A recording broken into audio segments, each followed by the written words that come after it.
হাতে কি? আজকে স্টার রেখে দিয়েছে। কে স্টার রেখে দিয়েছে? ওই ড্রয়িং ম্যাম। কেন? ওই কিন্তু চশমা পরা ম্যাম না। আচ্ছা কেন রেখে দিয়েছে? আরেকটা অন্য একটা ড্রয়িং ম্যাম আছে না, ওই ড্রয়িং ম্যাম। কেন? আমি যে ভালো করে যে হেড ডাউন করে আছিলাম তাই জন্য। নমস্কার, গুড মর্নিং। সোনাই পুপাই চলে এলো স্কুল থেকে। আর তোমরা সত্যি তোমাদের জন্য খারাপ লাগে, তোমরা বলো সোনাই পুপাইকে যখনই বেশি দেখায় তখন কমেন্টস অফ করে দেয়, আর একটু কম দেখালে তোমরা বলো সোনাই পুপার কাছে দেখলাম। এবার আমি কি করব বলো?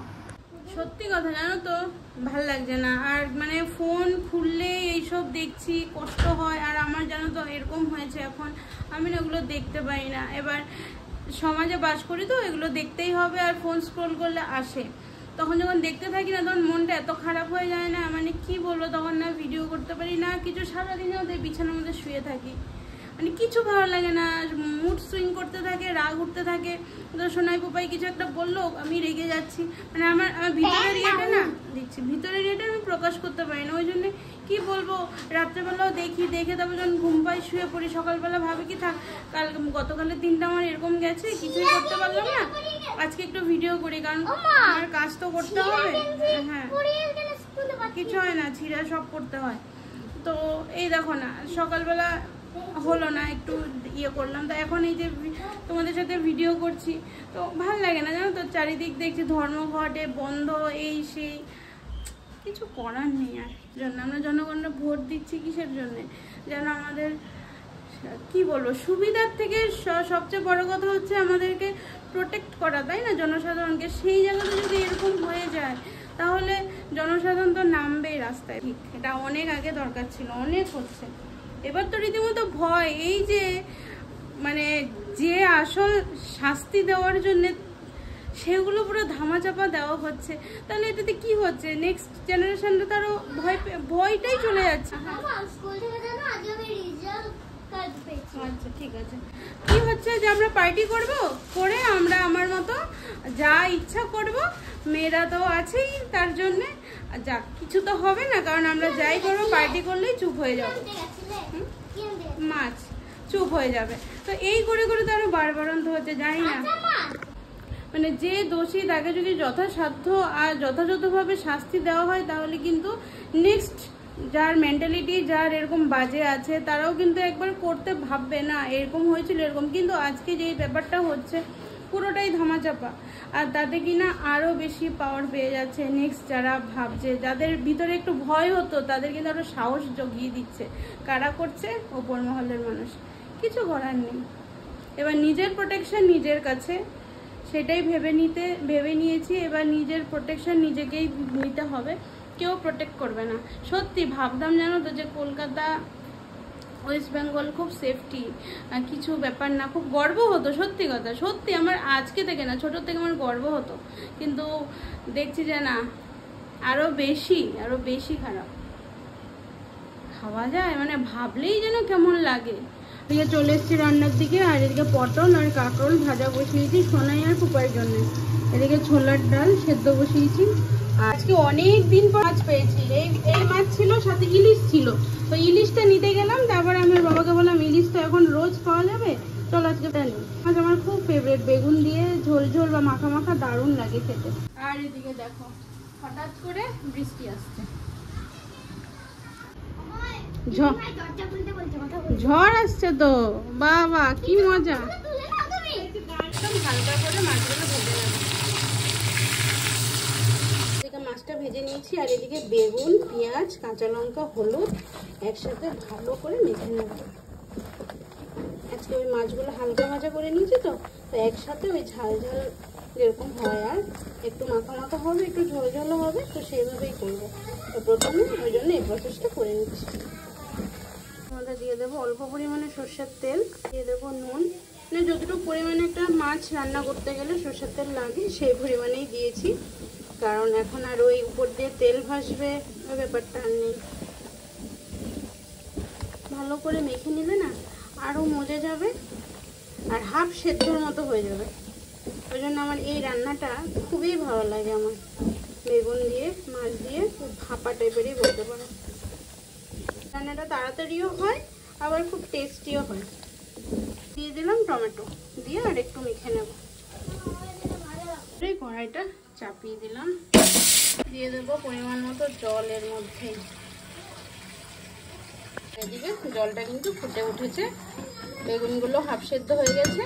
এইবারে দিয়ে দেবো ভেজে রাখা মাছগুলো।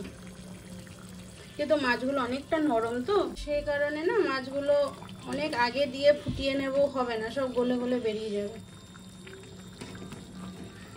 আর মাছগুলো দিয়ে দিলাম, এরপর আমি আর ঢাকাও দেবো না, এমনি হবে যা হওয়ার।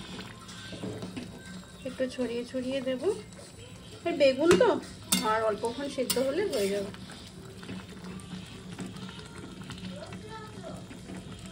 রেডি হয়ে গেলে এবারে ধনেপাতা ছড়িয়ে দেবো, রেডি।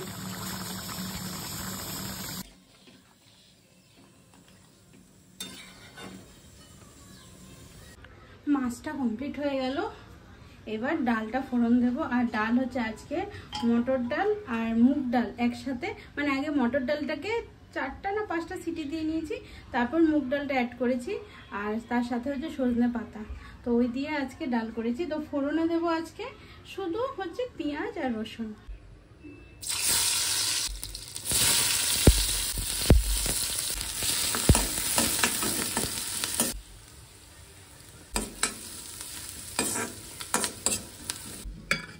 ডালটা সেদ্ধ হয়ে গেল,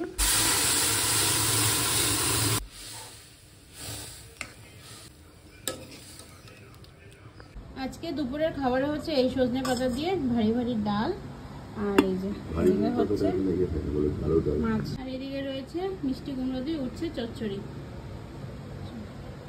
আজকে আর শশা কাটলাম না, সব তেল ছাড়া।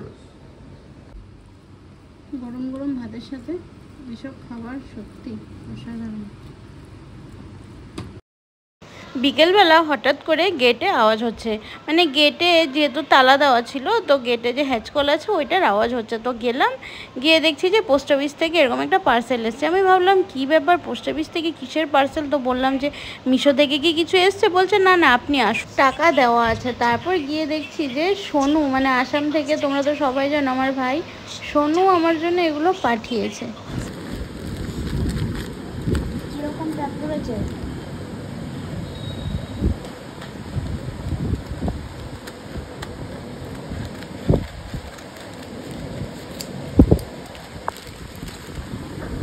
নিচে নামো, নিচে নামো।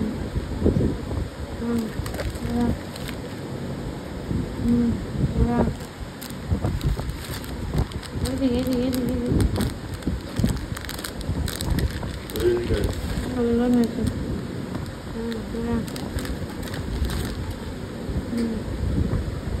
বাহ,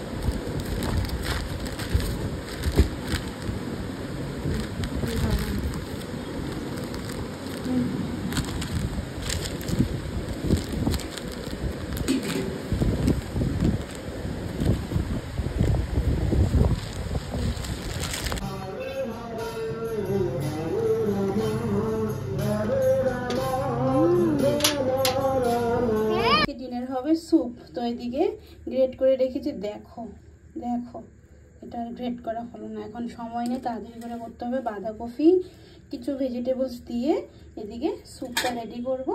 আর তার সাথে রয়েছে অল্প চিকেন রয়েছে, তো এই দিয়ে স্যুপটা বানিয়ে নেবো আজকে ডিনার। স্যুপের জন্য এদিকে নিয়ে নিলাম পেঁয়াজ, রসুন আর আদা, আর এর মধ্যে এই চিকেনগুলো দিয়ে দেবো, দিয়ে একটা গ্রাইন্ড করে নেব, বা পেস্ট যাই বলো, বেশি পেস্ট করবো না, একটু কচা কচা রাখবো। তো আমি না দেখেছি চিকেনটা না একটু গ্রাইন্ড করে দিলে মিক্সিতে দারুণ লাগে খেতে। কড়াইতে তেল গরম হয়ে গেছে, দিয়ে দেবো পেঁয়াজ আর রসুন কুচি। এদিকে এই যে চিকেনের যেটা বললাম সেটা রেডি করে নিলাম। আমার না সাদা তেল থেকে সরষের তেলেই ভালো লাগে, জানি না কেন, আমার সাদা তেল একদমই ভালো লাগে না। একটু করে সরষের তেল দিয়েছি, আর এর মধ্যে চিকেনটা দিয়ে দেবো, যেটা রেডি করে রেখেছিলাম এটা দিয়ে দেবো। একটু নাড়াচাড়া করে নেবো অল্প সময়। দেবো পরিমাণ মতো নুন। চিকেনটা না ওই ডিম ঝুড়ো বানালে যেরকম হয় সেরকম হয়ে আছে, তো চিকেনটা একটু নাড়াচাড়া করে নিলে চিকেনের যে কাঁচা গন্ধটা সেটা চলে যাবে। তো দেখতে পাচ্ছ চিকেন যেটা আমি এই যে বানিয়ে নিয়েছিলাম, তো তার মধ্যে না গোলমরিচ দিতে ভুলে গেছি। তো অল্প করে চিকেন রেখে দিয়েছিলাম এর মধ্যে আর একটু গোলমরিচ দিয়ে পেস্ট তৈরি করে নিলাম, মানে গোলমরিচটা গুঁড়ো করে নিলাম। নাহলে 5-6টা 10টা 8-10টা গোলমরিচ বলো মিক্সিতে হবেই না গুঁড়া, তো তার জন্য চিকেনটা নিয়ে নিয়েছিলাম। আর কি বলো তো, মানে আমি থেতো করে দিতে পারতাম, কিন্তু না টাইম নেই গো, অনেক কি বলবো তাড়াহুড়ো আছে। হ্যাঁ না লাগবে না। তো রেডি হয়ে গেল, এবারে দিয়ে দেবো ভেজিটেবলসগুলো, দিয়ে একটু সময় নাড়াচাড়া করব। এর মধ্যে না একটু ঝিঙে একদম খোসাগুলো ছাড়িয়ে ঝিঙের এই যে কুচি কুচি করে দিয়েছি। যাক না, সবাই তো সবজি, সবাই তো খাওয়ার জিনিস, তাই না? আর আমি একটু সব কিছু একটু অন্যরকম করতে ভালোবাসি। হ্যাঁ একটা ব্যাপার আছে যে এর সাথে এটা যায় না, যায় সবই, কিন্তু আমরা সেটা প্রচলন করিনি বা হয়ে এসেছে যেটা আমরা যেটা দেখে এসেছি সেটাই। এবার তাই আমি একটু এক্সপেরিমেন্ট করতে ভালোবাসি রান্না নিয়ে বিশেষ করে। তো ভাবলাম যে ঝিঙে গলে যায় সাথে সাথে, তো সেই ব্যাপারে ঝিঙেটা সেইভাবে কোনো উগ্র গন্ধেও নেই। যেরকম ধরো পটল যদি দিতাম তাহলে কিন্তু দেখতে একটা পটলের একটা না ঘাস ঘাস গন্ধ করে, ওকে না ভেজে কোনো কিছু করা যায় না, তো তার জন্য পটল অ্যাড করিনি। তো ভাবলাম ঝিঙা তো কোনো গন্ধও নেই, কিছু নেই, জল থাকে, ও গলে ফ্যান হয়ে যাবে, ঝিঙের যে গুণাগুণটা সেটাও আমাদের গায়ে আমাদের শরীরে যাবে, তো সেই ভেবেই আর ঝিঙা দিয়ে দিলাম। অল্প আটা মেখে নিলাম। তো এটা কি করি দেখো, স্যুপেই কিন্তু অ্যাড করব, একটু অন্যরকম লাগছে না বলো?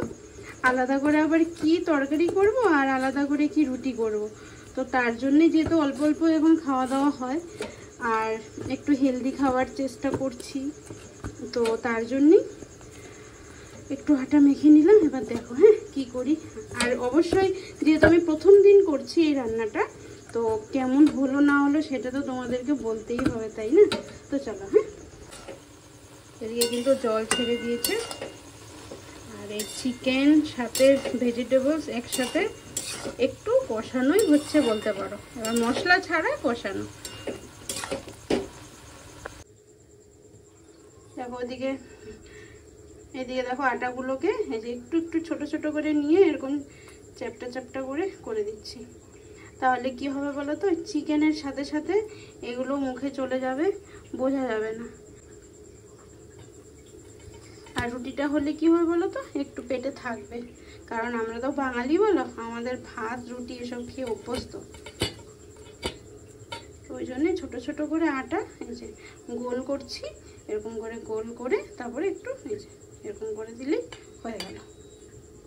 এদিকে কিন্তু চিকেন ভেজিটেবলস সব কিছু সুন্দরভাবে মানে হালকা ভাজা বলতে পারো, যেহেতু তেল কম ওই জন্য আর ভাজা বলছি না, হালকা ভাজা হয়ে গেছে। আর এই যেটা জল ছেড়েছিল সেই জলটাও কিন্তু টেনে গেছে। এইবারে দিয়ে দেবো সেটা হচ্ছে জল, যেটা না হলে স্যুপ ইনকমপ্লিট থেকে যাবে। তো জল দিয়ে দিলাম বেশি করে, আজকে কড়াইতেই করছি কিন্তু স্যুপটা। হ্যাঁ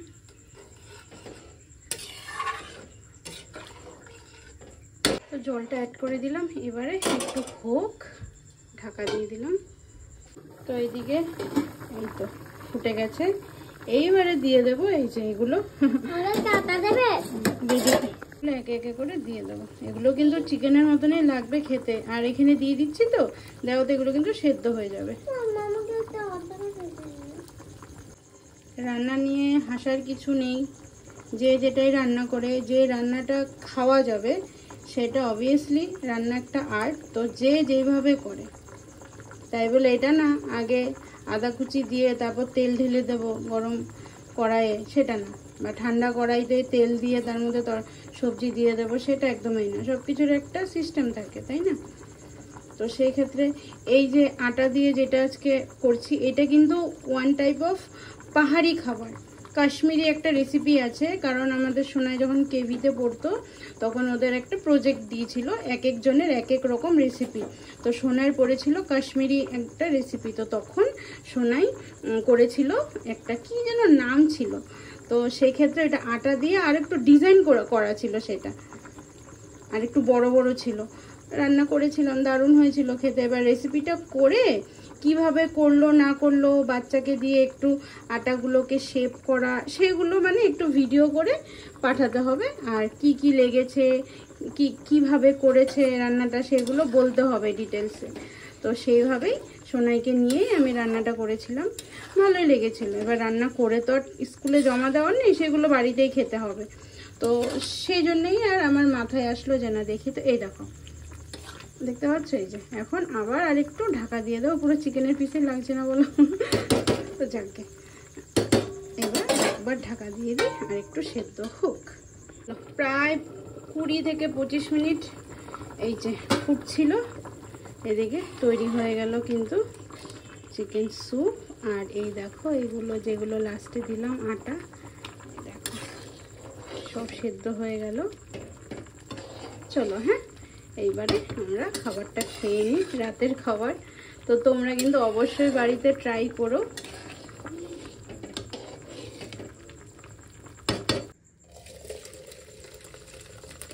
সরো সরো এখান থেকে সরো। আজকে ডিনারে এই যে স্যুপ রেডি হয়ে গেল। দেখতে কেমন হয়েছে অবশ্যই তোমরা কিন্তু কমেন্ট করে জানিও। আর আজকে সোনাই বুবাইকে অত দেখাইনি, কারণ হচ্ছে আমার কমেন্ট সেকশন অফ হয়ে থাকবে, তোমরা কোনো কিছু রিভিউ দিতে পারবে না, বা আমিও কিছু লিখতে পারবো না, তোমাদেরকে রিপ্লাই দিতে পারবো না। সত্যি আমার অনেক কষ্টের এই জায়গাটা, জানো তো। ওদেরকে একটু দেখালে সব বন্ধ করে দেয়। তো যাকে আমি এবার থেকে অনেক কম দেখাবো সোনাই বুবাইকে। আর কালারটা কেমন হয়েছে জানিও স্যুপের, আর আমরা খেয়ে নিই কেমন হয়েছে সেটা জানাবো। হ্যাঁ চলো।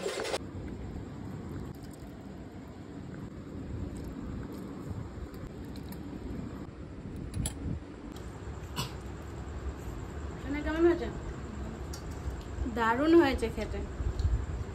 তোমরা কিন্তু বাড়িতে অবশ্যই ট্রাই করবে, হ্যাঁ অবশ্যই করে ট্রাই করবে, আমি যেমন করে রান্না করেছি। আচ্ছা আটাটা খেয়ে দেখি।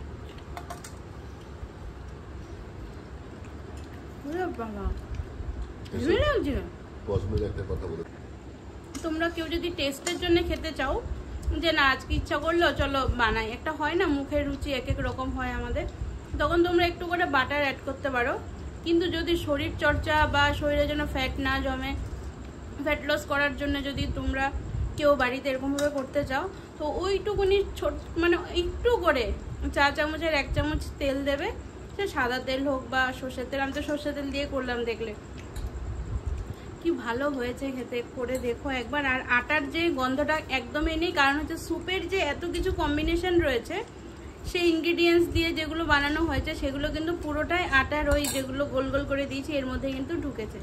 তাতে কিনা একদমই কোনো আটার কাঁচা গন্ধ নেই, কিছু নেই, দুর্দান্ত লাগছে। তো চলো গো, আজকের ভিডিওটা তাহলে এখানেই সমাপ্ত করছি। খাবার খেতে খেতে সবাই খুব ভালো থেকো, সুস্থ থেকো এবং সাবধানে থেকো। আর ভিডিওটা কেমন লেগেছে অবশ্যই কমেন্ট করে জানিও। আজকের জন্য আসছি, নমস্কার।